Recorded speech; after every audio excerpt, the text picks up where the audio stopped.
Yine bir mesele ki bundan avval şonu Vehhabin alamat dip aydılıyadi. Ettehiyyatoda Esselamu aleyke de. Hop sen salam kime veriyen? O bir ikiden eşitip tu. Seni görüp tu şuna Esselamu aleyke diye aydılıyor. Hop bir akıllı kep. Bir akla huşa insanın bir fikrini doğru geleyen kep. Şu meseleden gelip istinbat ettiler. Nauzubillah biz ettehiyyatoda Esselamu aleyke deyip aydamızda pes Esselamu aleyke deyip eşitip duran adam, görüp duran adam aydılıyor.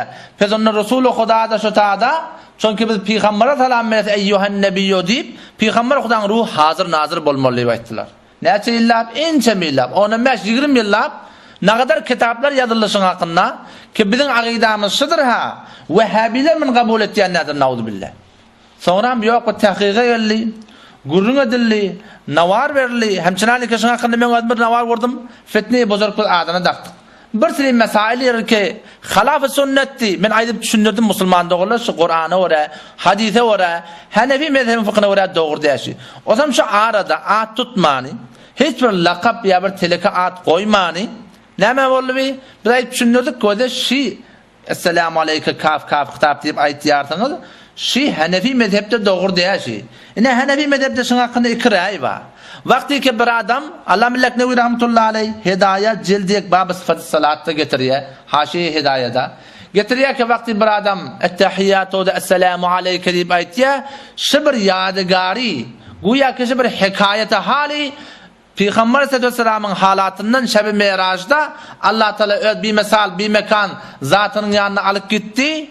Şu ta'da Allah Teala Esselamu aleyke eyyuhen nebiyyo ve rahmetullahi ve berekatuhu deyip aytti.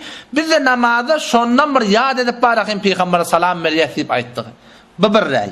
İkinci rey Allama Sahibi Reddül Muhtar Allama Şamil rahmetullahi aleyh Huda Reddül Muhtar cildidu metlebun fi akdil esabi innet teşehhüdde getiriyor.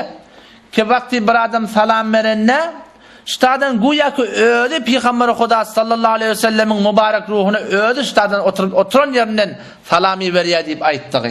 Şey deyip ayttığı haleti inşa diye. Yani Müslüman da onun her bir suratında da her bir gayetinde şunu tutanında Peygamber Huda'nın ruhu hazır nazırlıklık çıkmayasından. O nerede çıkmaya? İnelekem Meşkatte kitab-ı salatta hadis geliyor Peygamber Huda'dan. İnne lillahi melaiketen seyyahine fil ard. Bedun şek Allah Teala için bir aylanıp veren, seyredip veren ferişteler var.